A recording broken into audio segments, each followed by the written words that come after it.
On ne peut contester les documents signés de l'administration, les pièces 29, 30, 31. On ne peut contester les documents du comité départemental de tir d'Eure-et-Loir, les pièces 32 et 33.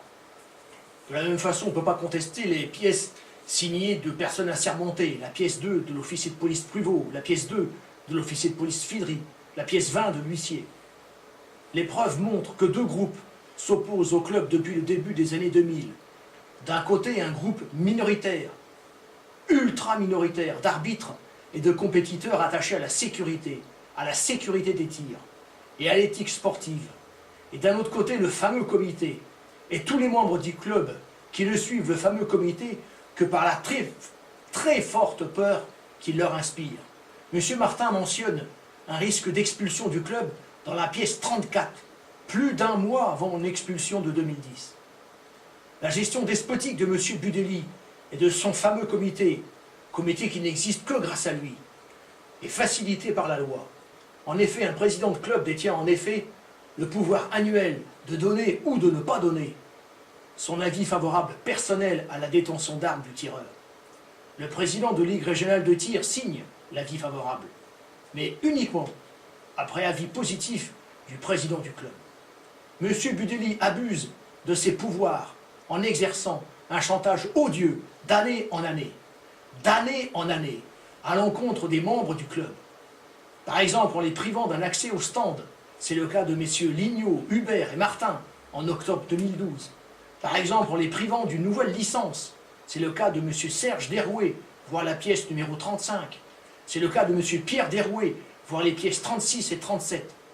Par exemple, en monnayant son avis favorable à détention d'armes, c'est le cas de monsieur Lignot dans la pièce numéro 38.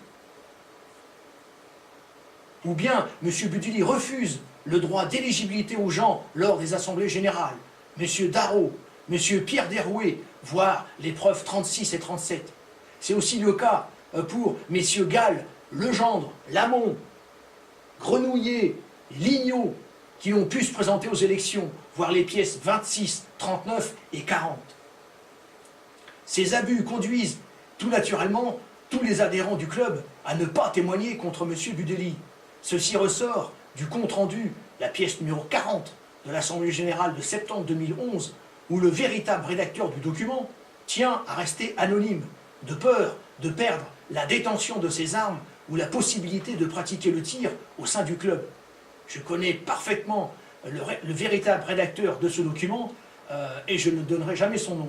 De la même façon, un tireur signale que M. Budeli a engueulé M. Sansano alors qu'on a tiré vers M. Sansano. Mais ce témoin refuse strictement de témoigner par écrit, lire la pièce 7 en page 5. D'autres, comme messieurs Le Tesson ou Tempête, après s'être engagés par écrit, voire la pièce 41, à témoigner contre le président à vie qui est M. Budeli, abandonnent finalement l'idée de peur de représailles, car ils ont les chocottes.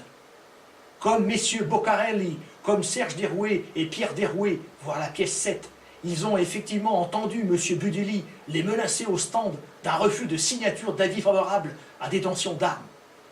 Ils ont ensuite constaté, ces gens-là, mon exclusion renouvelée du stand et le refus de licence pour messieurs Derouet, père et fils, et puis ensuite pour M. Lignot.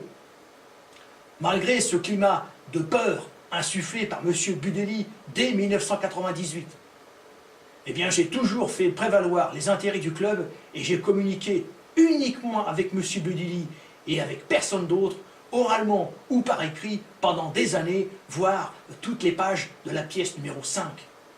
Il faut noter que la société de tir de Dreux condamnée le 6 mai 2011, c'est la pièce 12, à fournir licence, ne l'a jamais fournie, malgré que je l'ai payé plusieurs mois avant, voire la pièce 13 à ce sujet.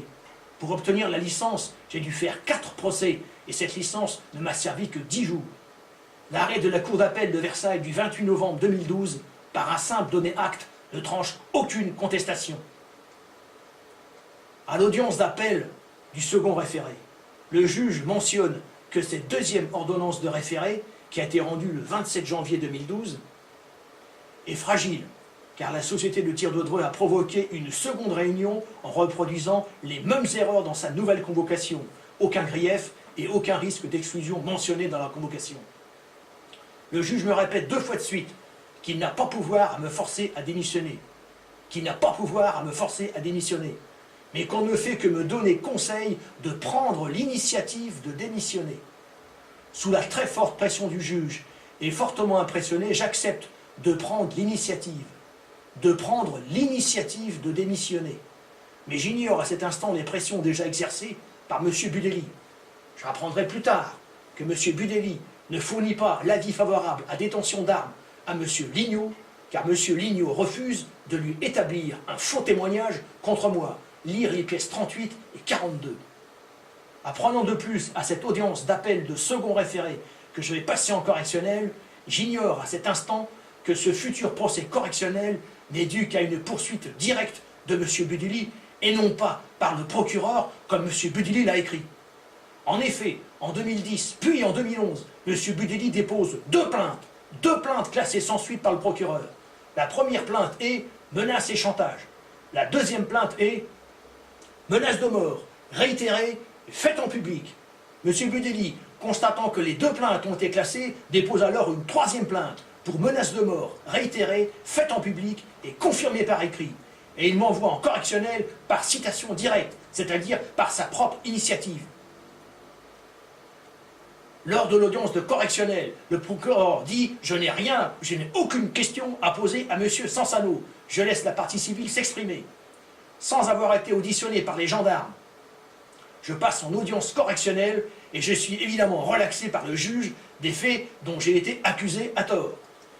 Ni M. Budelli, soi-disant angoissé par ces menaces de mort et ne dormant plus depuis des années, ni son avocat n'assistent à la délibération de correctionnel. Pièce 15. Le donner acte à la société de tir de Dreux de rembourser la somme de 1 459,19 € que j'ai payée n'a pas été suivi d'effet. Pièce 21. La démission a été cassée. M. Sansano n'est plus démissionnaire, il est donc légalement réintégré. Pièce 17. Selon l'article 3 des statuts et selon l'article 2 du règlement intérieur, être membre du club, c'est en posséder la licence et réciproquement. J'ai envoyé la cotisation annuelle, je suis donc membre actif. Une nouvelle fois, cette cotisation n'est pas acceptée, voire la pièce 24. Cette licence sportive fédérale, Fédération française de tir, avec le club de Dreux en premier club, me revient de plein droit. Si la licence arrive en cours de saison, elle nécessite une mutation de ligue, c'est-à-dire un simple clic de souris sur le logiciel sportif ITAC. Ça a déjà été fait une fois lorsque le club a accepté de suivre une décision de justice. Il ne reste plus à la société de tir de Dreux qu'à me fournir licence et je réclame à être réintégré ipso facto à mon poste de membre du fameux comité.